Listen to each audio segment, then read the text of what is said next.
guys, it's Anissa. Welcome back to my channel. In today's video, I'm going to be doing an Ulta makeup haul. I haven't done a haul in a really long time. Most of the products in today's video are actually going to be drugstore. A lot of it was stuff that I've never seen, and I think it's kind of newer. Some of it's a little bit older, but hey, makeup is makeup. If you guys are interested to see what I picked up, then make sure to keep on watching. If you're a binge watcher, honey, I have a whole haul playlist just for you. Before we go no further, please make sure to give this video a thumbs up and subscribe. I post on this channel every 4 days, so you never have to miss me for too long. But yeah, let's just go ahead and get into it. I feel like the easiest thing to do would be to go by brand. So I'm gonna go ahead and quickly sort through everything. I'm going to start with Real Techniques. I just got 2 different things from them. First thing I picked up is this Expert Concealer Brush. I have this brush already, but I really love using this to blend out my concealer around my brows. How I carve my eyebrows out, I carve the bottom out while I do my eyeshadow, and then I carve the top out with my foundation shade. And I love using this brush to blend out the foundation part. It's not super dense, but it also is not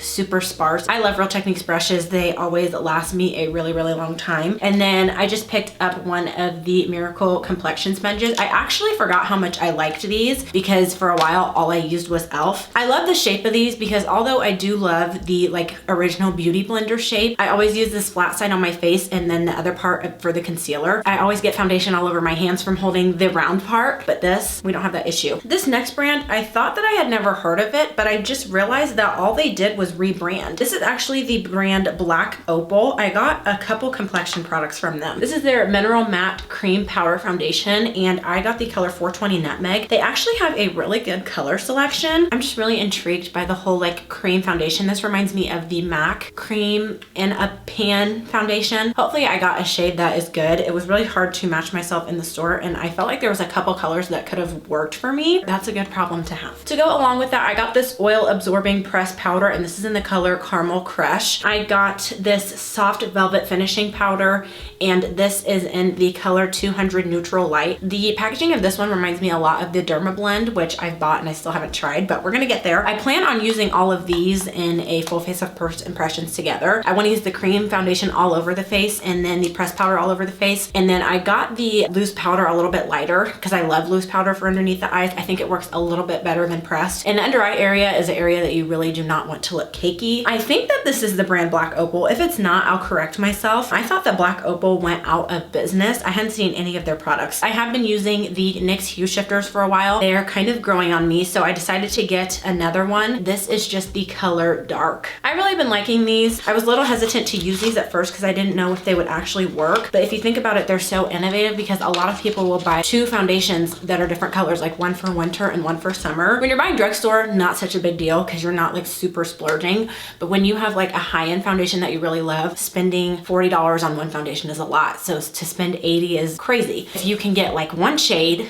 that you like and then darken it or lighten it, then that'll save you a whole bunch of money. And those are what I keep in my everyday part of my drawer. And I feel like during the pandemic too, those have been so amazing because you can feel a little bit safer with guessing your shade and liquid foundation, going like too light or too dark and knowing that you can fix it or fixing even the undertone in it. If you guys know of any other brand that has a product like that, then let me know because I would love to have something to compare those products to. They're the only one of it that I've tried, so I feel like I really don't have anything to compare it to fairly. Next, I got a couple products from Makeup Revolution, which is a brand that I really haven't tried a whole lot of. I think I've tried the concealer from them and I use it as a contour shade, but that's all. I've been on the hunt for a translucent powder for forever, and I have not found one that I love other than the Laura Mercier and the Hailey's Beauty, so I would love to have a drugstore option for you guys. Makeup Revolution Pressed Powder Infinite Universal Pressed Powder, and this is just in the color Translucent. Super excited to try this, and I've also never heard anybody talk about this. And then I went ahead and picked up 2 of their primers. This pink packaging, this is the Pore Blur, and then this one over here is the Mattify. I'll always use like a more hydrating primer,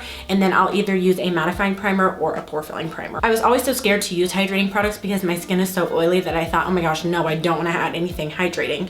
But I have found that it makes all the difference, especially with prepping my makeup. I just feel like my makeup goes on so much more smoothly, and it also kind of makes the other primers job a little bit easier because it has a nice base to work with. If you have oily skin and you've never tried it, I would recommend it. I've been loving to do it, and it's great on top of skincare too. Even if I do skincare right before my makeup, I'll still put on that hydrating primer. Next, we have the brand L'Oreal, and this product is a little bit newer. This is the L'Oreal Skin Paradise Awaken Fresh Glow with Luminous Coverage 24-Hour Foundation Water Infused Tinted Moisturizer. This is like everything that I would never buy. Complexion, I tend to lean more on the like matte side or even natural side of things, but glowy is something I'd never do. For summertime, I feel like this would be really great. I got the color Deep 2. I found that I have been able to use more glowy products as long as I set my primer with a powder. And my mom tried it before I did and she said she liked it. So I'm excited to see about that. I'm very behind on this one. This is the L'Oreal Infallible 24-Hour Fresh Wear Foundation, and I got the color 365 Copper, which is the color that I am in the foundation from this line. One of my favorite natural finish foundations. Even though it's natural, it has a really good lasting power, really good coverage, super light on the skin. I figured the powder foundation and the liquid foundation would work really well together. It's been a while since Juvia's Place has come out with anything. Just heard, and I really hope that this is a rumor, that they are getting rid of the full coverage foundation that comes in a tube that is the most full coverage foundation I've ever used and replacing it with something else. So I hope they're just adding and not replacing because that foundation is everything. First, I got this bronze liquid lipstick, and this is in the color Bronze Toast. Ooh, I like the consistency of that. That's the color of it. It is a true brown nude. I wanted to give this a second to dry because it actually has a really thin formula on it for it to be a liquid lipstick. Okay, it's supposed to be a hydrating matte formula, and it has hyaluronic acid, oil-free, mineral-free, talc-free. I think it'd be pretty with a dark brown lip liner. They came out with these pencil liners. They're called the Nubian Intense Pencil Eyeliners that have a 12-hour wear, and this is in the color Cocoa. I'm not really big on black pencil liner. I like to smoke out my bottom if I do with a brown. Creamy, but it's so creamy that the pencil broke. This is like the same consistency as their lip liners. I'm wondering how I'll like that because I do like something that is a little bit more creamy, especially on the eye area, because I really don't like to tug and pull. Just to show you guys back to the liquid lipstick, it did dry down to be pretty matte. This is the new collection of lip liners that they have. They're the bronze lip liners, and this is in the color Brownie. A color like this would be really pretty with this lipstick. So I'm gonna go ahead and swatch the two next to each other. Juvia's Place has some of my favorite lip liners. I really prefer a lip liner that is a twist and not a sharpener. The formula for that lip liner and the pencil liner are identical. I just think the only difference is this lip liner. It's not matte, it's more of a satin finish. So that is the lip liner, and this is the shadow. This one does put a little bit more of a reddish tone. As I'm rubbing this off, that pencil liner is not wanting to come off as easily. Last brand is Milani, and I got a lot from Milani. And the reason I got so much is because I do want to do like one brand tutorial. This product is a little bit older. Milani eyeshadow primer in the color One Nude Chair. It's supposed to intensify and extend the wear of any shadow. Over 8-hour wear, lightweight, non-sticky texture, which I don't really mind a tacky texture for eyeshadow primer because it gives your eyeshadow something to stick to. They came out with a whole bunch of new primers, so I went ahead and picked up 2 of them. First one on the left, Chill Out Soothing Primer,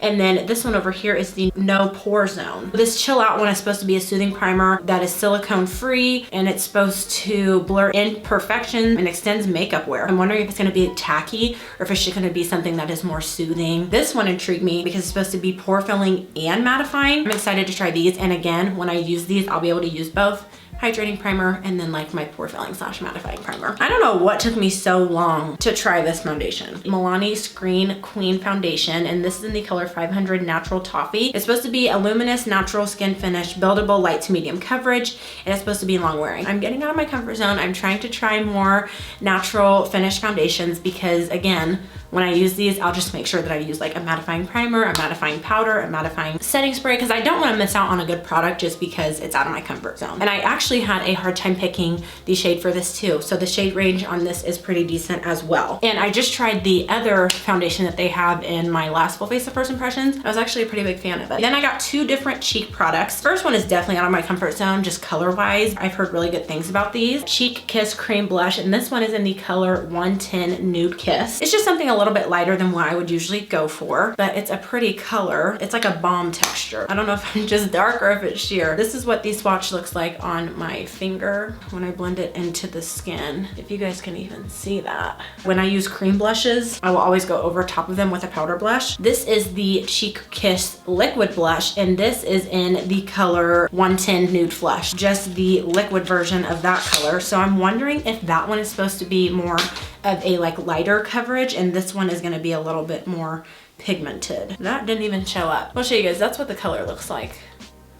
Not blended in, that's what it looks like. So maybe I can like mix those with a super dark blush and kind of lighten them up. The original Milani Make It Last setting spray is one of my favorites of all time. Wanted to go ahead and pick up another one of their mists. Milani Supercharged. This is the Revitalizing Facial Mist. I thought this would be really good for prepping, not for setting. They had a couple different scents in this, but this is the one that I was the most attracted to. All right, guys, that is everything that I picked up. I'm really excited to try these products, get my hands on them, and let you guys know what I think about them. Make sure to give this video a thumbs up and subscribe. I post on this channel every 4 days, so you never have to miss me for too long. Thank you so much for watching, and I will see you in the next one. Bye.